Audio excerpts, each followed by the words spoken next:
नमस्कार भक्तों, आप सभी को बसंत पंचमी पर्व की हार्दिक शुभकामनाएं। भक्तों, बसंत पंचमी के दिन सरस्वती माता की पूजा की परंपरा सदियों से चली आ रही है।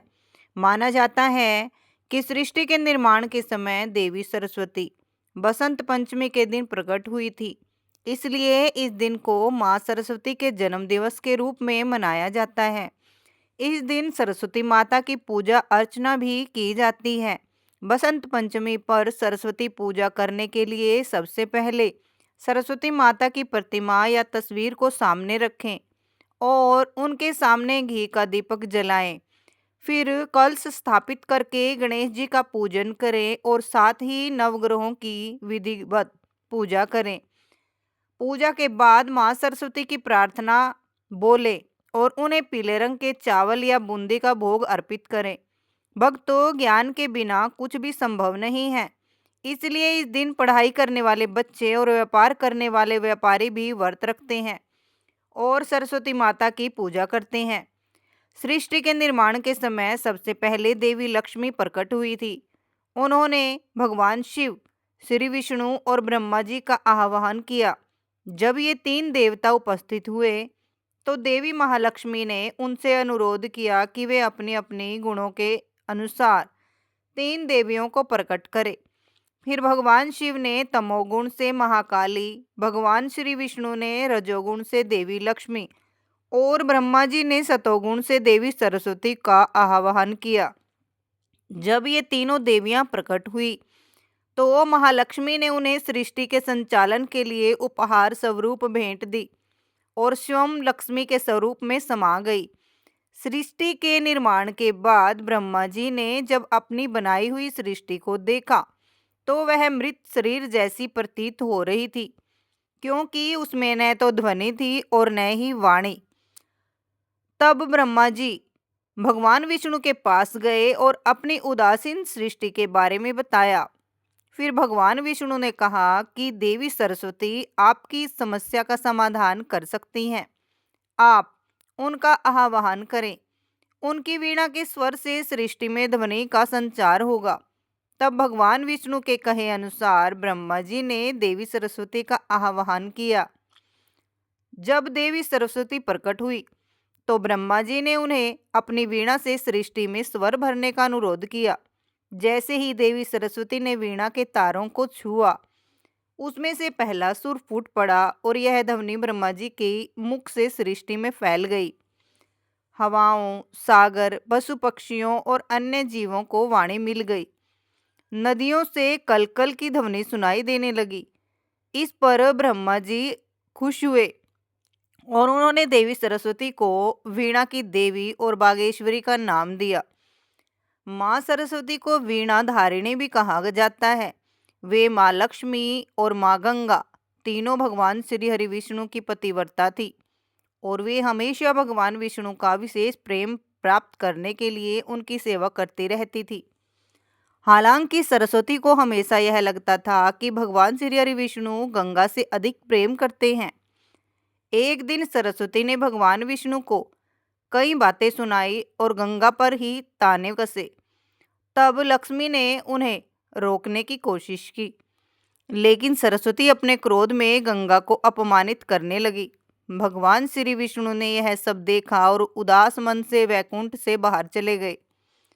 सरस्वती ने सोचा कि भगवान विष्णु का यह दुख गंगा के कारण हुआ है और गंगा पर क्रोध करने की योजना बनाई।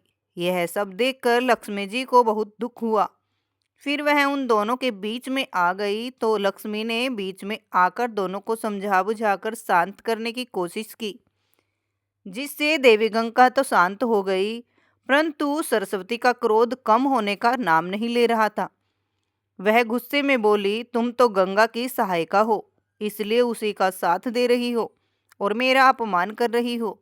यह जानकर मुझे बहुत दुख हो रहा है। मैं तुम्हें श्राप देती हूँ कि आज और अभी से तुम वृक्ष बन जाओ। सरस्वती के इस प्रकार श्राप देने से लक्ष्मी तुरंत ही तुलसी के पौधे के रूप में बदल गई। यह सब देखकर माँ गंगा को बहुत गुस्सा आया और वे सोचने लगी, मेरी वजह से लक्ष्मी जी को यह श्राप सहन करना पड़ा। ये तो बेचारी निर्दोष है। निर्दोष को इस प्रकार के श्राप का भागी बनते हुए देख गंगा ने भी क्रोधित होकर सरस्वती को श्राप दिया कि तुम भी भूतल पर नदी बनकर प्रवाहित होगी और मानवों की अस्थियों का विसर्जन तुम्हारे ही अंदर किया जाएगा। इस तरह उन्हें लड़ते हुए और श्राप देते हुए काफी समय बीत गया। तब भगवान श्री हरि विष्णु ने सोचा, अब तक तो झगड़ा समाप्त हो गया होगा, चलो चलते हैं। यह सोचकर जब श्री विष्णु जी वापस आए तो उन्होंने अपनी पत्नियों के झगड़े और सभी श्राप की कहानी सुनी। साथ ही उन्होंने लक्ष्मी जी को पौधे के रूप में बदलते हुए देखा। फिर भगवान श्री हरि विष्णु को बहुत दुख हुआ और वे सोचने लगे, देवी लक्ष्मी का शांत स्वभाव और कितनी सूझबूझ है, इसलिए मेरी पत्नी बनकर मेरे पास रहने का हक केवल लक्ष्मी जी को है। लेकिन क्या ये तीनों एक साथ रह सकेंगी? ऐसी स्थिति पुनः भी आ सकती है। तो उन्होंने देवी गंगा और देवी सरस्वती का त्याग करने का निश्चय किया। लेकिन भगवान श्री हरि विष्णु की इस बात का पता गंगा और सरस्वती को लगा तो वे बड़े ही डरपोक स्वरों में माफी मांगने लगी और श्राप का शीघ्र निवारण करने के लिए कहने लगी। तब भगवान विष्णु ने उन्हें बताया कि गंगा पृथ्वी पर मनुष्यों के पापों को धोने के लिए अवतरित होंगी और यह नदी के रूप में स्वर्ग में, भूलोक और पाताल लोक में त्रिपथ होकर बहेंगी। साथ ही वे अंश रूप में उनके चरणों में परमपिता ब्रह्मा के कमंडल में और महादेव के जटाओं में भी रहेंगी और सरस्वती भी उनके साथ भूतल पर बहेगी और साथ ही अंश रूप में उनके साथ भी रहेंगी। केवल देवी लक्ष्मी ही पूर्ण रूप से उनकी पत्नी बनकर वैकुंठ में निवास करेंगी। साथ ही उन्होंने शालिग्राम का रूप लेकर देवी लक्ष्मी के तुलसी रूप का पाणी ग्रहण भी किया था। कहा जाता है कि एक दूसरे के श्राप के कारण ही दोनों पृथ्वी पर नदी के रूप में बह रही हैं और लक्ष्मी जी हमेशा भगवान श्री हरि विष्णु के साथ उनकी पत्नी बनकर वैकुंठ में निवास करती हैं। अब हम आपको सुनाते हैं माँ लक्ष्मी जी और माँ सरस्वती जी की पौराणिक कथा। इस कथा के अनुसार एक बार माँ सरस्वती वीणा बजा रही थी। उस समय उनके पास धन की देवी लक्ष्मी आ गई। तो माँ सरस्वती ने माँ लक्ष्मी का आदर सत्कार किया और पूछा, तुम आज तो बहुत दिनों के बाद आई हो, क्या बात है? फिर इतना सुनते ही देवी लक्ष्मी ने अपने गुणों का बखान करना शुरू कर दिया। माँ लक्ष्मी कहने लगी, मैं तो धन की देवी हूँ और सारा संसार मेरी स्तुति करता है, क्योंकि सभी धनवान होना चाहते हैं, इसलिए मैं जल्दी नहीं आ सकती। और तुम्हारा क्या है? तुम तो हर समय केवल वीणा बजाती रहती हो, इस वीणा से क्या होने वाला है? तब लक्ष्मी माता ने ऐसे शब्द सुनकर माँ सरस्वती बहुत दुखी हुई और देवी लक्ष्मी से कहा, आप तो धन की देवी हैं, लेकिन आप कभी भी एक जगह नहीं टिकती। इस कारण सारा संसार आपको चंचलता भी कहता है। आप धन दे सकती हैं, लेकिन ज्ञान नहीं दे सकती और ज्ञान की कमी के कारण व्यक्ति कभी भी धन का सही उपयोग नहीं कर सकता। इसलिए तुम्हारी भी जरूरत है और मेरी भी। जो ज्ञानी व्यक्ति होता है, अगर उसका धन का अभाव है तो वह भी अपने ज्ञान से धन प्राप्त कर लेता है, लेकिन धन होने से और ज्ञान ना होने से धन का सही उपयोग नहीं किया जा सकता। यह सुनकर देवी लक्ष्मी को बहुत क्रोध आया और दोनों के बीच लड़ाई शुरू हो गई। धन और ज्ञान पर बहस को इस तरह बढ़ते देख देवताओं ने आदि शक्ति से इसका उपाय पूछा। तब आदि शक्ति ने देवताओं से कहा, यह बहस कभी भी खत्म नहीं होगी। धरती पर जब तक जीवन रहेगा तब तक धन और ज्ञान में श्रेष्ठता का द्वंद्व चलता रहेगा। धन मिलने से सभी खुश होंगे, लेकिन ज्ञान के अभाव में धन का सदुपयोग नहीं कर पाएंगे। इसलिए ज्ञान को भी बराबर का महत्व देते हुए हमें बसंत पंचमी के दिन माँ सरस्वती जी की पूजा बड़े श्रद्धा भाव से करनी चाहिए। बोलो विष्णु भगवान की जय हो। बोलिए माँ सरस्वती की जय हो। लक्ष्मी माता की जय हो। अब आप सुनिए गणेश जी की कहानी। चंद्रपुर गांव में श्याम नाम का एक अंधा अनाथ लड़का रहता था। वह मंदिर के बाहर बैठकर भीख मांगकर गुजार बसर करता था। उसी गांव में देवदत्त चाचा भी रहते थे। जो बचपन से ही श्याम की देखभाल करते थे। श्याम उन्हीं के साथ रहता था और वे उसे सुबह मंदिर के बाहर छोड़ जाते और रात में अपने घर ले जाते थे।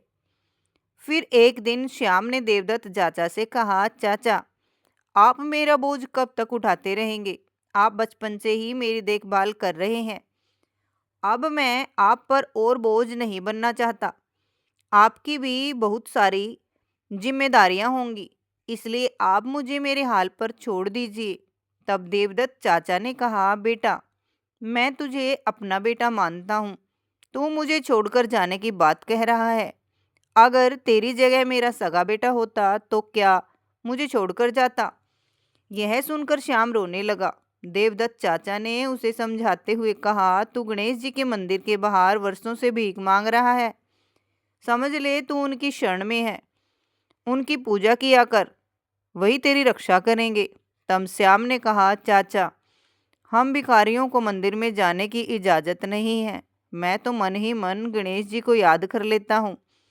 फिर देवदत्त चाचा ने कहा, बेटा, तू चिंता मत कर, एक दिन सब कुछ ठीक हो जाएगा। अब तू सो जा, बहुत रात हो चुकी है, सुबह बात करेंगे। फिर अगले दिन देवदत्त चाचा गणेश जी के मंदिर पहुंचे। जो मंदिर के पुजारी ने उन्हें रोकते हुए कहा, इस भिखारी को कहाँ लेकर जा रहे हो? यह तो रोज मंदिर के बाहर बैठता है, इसे बाहर ही ले जाओ। तब देवदत्त चाचा ने कहा, क्या भिखारी इंसान नहीं होता? उसे पूजा करने का हक नहीं है? तुम कौन होते हो इसे पूजा करने से रोकने वाले? यह सुनकर पुजारी को गुस्सा आ गया और उसने उन दोनों को मंदिर से बाहर निकाल दिया। तब श्याम ने कहा, चाचा, रहने दो, मैं यहीं से भगवान की पूजा कर लूँगा। आप मुझ जैसे अंधे के लिए झगड़ा मत करो। कहीं पुजारी को गुस्सा आ गया तो वह मुझे मंदिर के बाहर भी बैठने नहीं देगा। फिर श्याम अपनी पुरानी जगह पर बैठ गया और देवदत्त चाचा घर लौट गए। श्याम बैठकर भीख मांग रहा था। तभी उसे किसी के रोने की आवाज़ सुनाई दी। उसे लगा कि कोई बच्चा रो रहा है, तो उसने पूछा, तुम कौन हो और क्यों रो रहे हो? तब उस बच्चे ने कहा, मुझे भूख लगी है और मंदिर के पास की दुकान में बहुत से अच्छे लड्डू रखे हैं, लेकिन मेरे पास पैसे नहीं है। मैं वह लड्डू खाना चाहता हूँ। फिर श्याम ने कहा, कोई बात नहीं, तुम मुझसे पैसे लेकर लड्डू खरीद लो। यह कहकर श्याम ने अपने भीख में आए हुए रुपयों में से उसे कुछ पैसे दे दिए। कुछ देर बाद वह बच्चा लड्डू लेकर आया और बोला, मैं 2 लड्डू लेकर आया हूँ, एक आप खा लो, एक मैं खा लूँगा। फिर श्याम ने कहा, नहीं, तुम दोनों लड्डू खा लो। फिर श्याम ने पूछा, तुम्हारा नाम क्या है? तब बच्चे ने कहा, मेरा नाम गोलू है और मैं पास के घर में रहता हूँ। मेरे माता पिता सुबह कामकाज पर चले जाते हैं, मैं मंदिर में खेलने आता हूँ। यह कहकर वह बच्चा चला गया। अगले दिन से हर दिन वह बच्चा आता, श्याम उसे पैसे देता और वह लड्डू खाकर चला जाता। एक दिन वह बच्चा आया और बोला, तुम रोज मुझे पैसे देते हो, कभी मना नहीं करते। फिर श्याम ने कहा, गोलू, मैं गणेश जी को लड्डू का भोग लगाना चाहता हूँ, लेकिन हम भिखारियों को मंदिर के अंदर जाने नहीं दिया जाता। जब तुम लड्डू खाते हो तो मुझे लगता है जैसे मैं गणेश जी को भोग लगा रहा हूँ, और गणेश जी खुद भोग लगाने के लिए मेरे पास आ जाते हैं। इसलिए तुम रोज आ जाया करो, मैं रोज तुम्हारा ही इंतजार करता हूँ। इस तरह से दिन बीतते गए। फिर एक दिन गोलू ने श्याम से कहा, अब मैं तुमसे मिलने और लड्डू खाने नहीं आ सकूंगा, मेरे माता पिता दूसरे गांव जा रहे हैं। तब यह सुनकर श्याम रोने लगा और कहा, मैं तुम्हारे बिना नहीं रह सकता। मैं तुम्हें देख तो नहीं सकता, लेकिन जब मैं तुम्हें पैसे देता हूँ तो मुझे बालक रूपी गणेश जी लड्डू खाते हुए दिखाई देते हैं। तुम मुझे छोड़कर मत जाना, नहीं तो मैं जिंदा नहीं रहूँगा। गोलू ने कहा, ठीक है, तुम मेरे साथ मेरे घर चलो, मेरे माता पिता से बात कर लेना। अगर वे मान गए तो मैं रोज़ तुम्हारे पास लड्डू खाने आता रहूँगा। फिर श्याम गगन के साथ चल पड़ा। फिर काफी दूर चलने के बाद उसने पूछा, गोलू लगता है हम बहुत दूर आ गए, तुम्हारा घर कहाँ है? फिर गोलू ने कहा, बस हम पहुंचने ही वाले हैं। कुछ देर और चलने के बाद श्याम ने फिर पूछा, गोलू हम पहुंचे हैं या नहीं? लेकिन इस बार कोई उत्तर नहीं मिला। फिर श्याम ने फिर पुकारा, गोलू गोलू तुम कहाँ हो? लेकिन उसे कोई जवाब नहीं मिला। वह घबरा गया और इधर उधर देखने लगा। तभी उसका पैर एक पत्थर से टकराया और वह गिर पड़ा, जिससे उसके सिर में तेज दर्द होने लगा। श्याम ने जैसे तैसे खुद को संभाला और अपनी आंखें खोली। सामने का दृश्य देखकर वह अचंभित रह गया। स्वयं भगवान गणेश उसके सामने खड़े थे। यह देखते ही श्याम भाव विभोर होकर उनके चरणों में गिर पड़ा। फिर भगवान गणेश ने मुस्कुराते हुए कहा, श्याम मैं तुम्हारी भक्ति से बहुत खुश हूँ। जिस दिन तुम्हें मंदिर में प्रवेश करने से रोका गया था, उसी दिन से मैं स्वयं तुम्हारे पास भोग लगाने के लिए आने लगा। इतने गरीब होते हुए भी तुमने मेरे लिए प्रतिदिन लड्डुओं का भोग लगाया। तुम्हारी निष्ठा और प्रेम देखकर मैं तुम्हें आशीर्वाद देता हूँ। आज से तुम्हारे जीवन के सभी कष्ट समाप्त हो जाएंगे।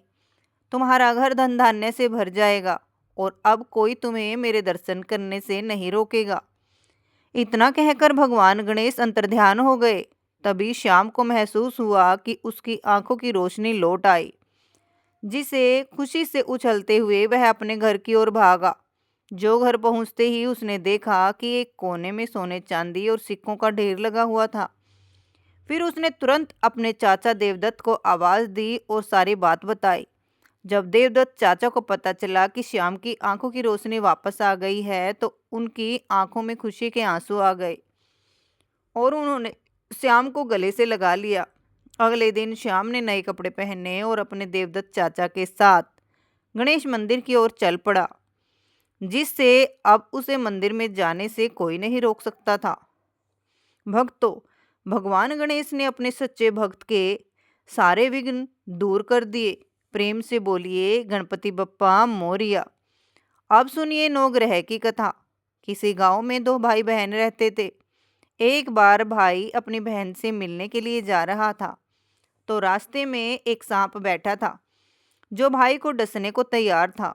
तो भाई ने सांप से विनती की, हे नागराज तुम मुझे मत डसो, जब मैं लौट कर आऊँगा तो मुझे डस लेना। उसकी यह बात सुनकर सांप बोला, मुझे क्या पता, मैं कैसे विश्वास करूं कि तुम इस रास्ते से ही आएगा। अगर तू ना आया तो मैं तुझे अभी डसना चाहता हूँ।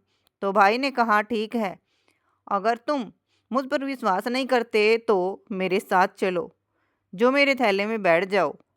तो उसने सांप को अपनी थैली में रखा और ऊपर कुछ फूल पत्ते रख दिए और भाई अपनी बहन के घर चल पड़ा। चलते चलते जब वह अपनी बहन के घर पहुंचा, उस समय उसकी बहन नवग्रहों की कहानी सुना रही थी। तब बहन ने कहा, भैया तू पहले बैठ जा, पहले मेरी कहानी पूरी हो जाए, फिर हम दोनों बात करेंगे। तो इस तरह बहन ने कहानी शुरू की और भाई ने सुनना शुरू किया। जीव की, जानवर की, हाथी घोड़े की, भाई बहन की, घर के धनी की, लड़की के जवाई की, देवरानी की, जेठानी की, सास ससुर की, संग की सहेलियों की, सबसे नौ ग्रह शांत हो जाएं। ग्रह चले 8 पग, बंदा चले 4 पग, सांप बिच्छू भंवरे सब आग में जल जाएं। कहानी कहकर बहन खड़ी हो गई और भाई की सुध ली। बहन ने कहा, भैया इस थैले में क्या है?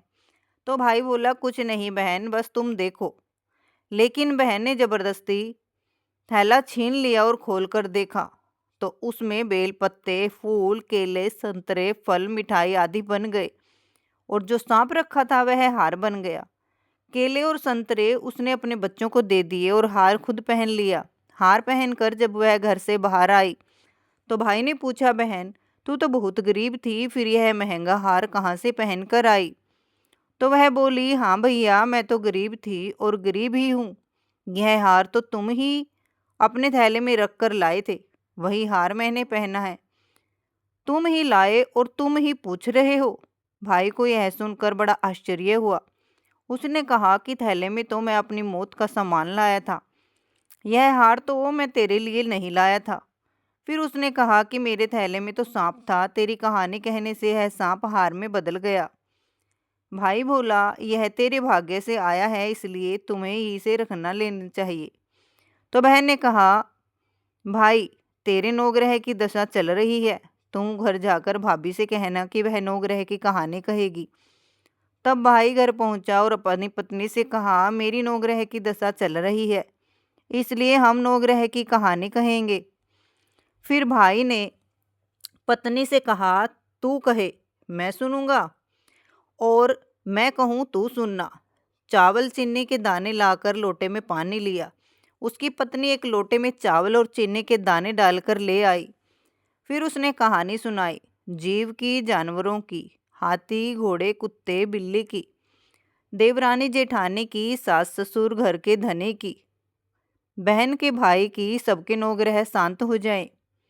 ग्रह चले 8 पग, बंदा चले 4 पग, सांप बिच्छू भंवरे सब आग में जल जाएं। आज वार, रविवार, सोमवार, मंगलवार, बुधवार, बृहस्पतिवार, शुक्रवार, शनिवार, 7 वारों को नमस्कार। धरती माता को नमस्कार, नौ ग्रह को नमस्कार। जैसे नौ ग्रह की दशा बहन भाई की उतरी, वैसे ही सबकी उतरना। तो यह थी नौ ग्रह की कहानी, जिसे 7 वारों में नियम पूर्वक सुनना चाहिए। इसमें आपकी कुंडली में अगर नौ ग्रह शांत नहीं है तो इस कहानी को सुनने से आपको आने वाली समस्याओं से निजात मिलेगा। मैं आशा करती हूँ कि आपको ये कथाएं पसंद आई होंगी। तो कृपया करके आप हमारे चैनल को सब्सक्राइब करें और वीडियो को लाइक और शेयर जरूर करें। हम आपको ऐसे ही आध्यात्मिक और रोचक कहानियाँ सुनाते रहेंगे। धन्यवाद। राधे राधे। जय श्री कृष्णा। बोली सरस्वती माता की जय हो। माता लक्ष्मी की जय हो। श्री हरि विष्णु भगवान की जय हो।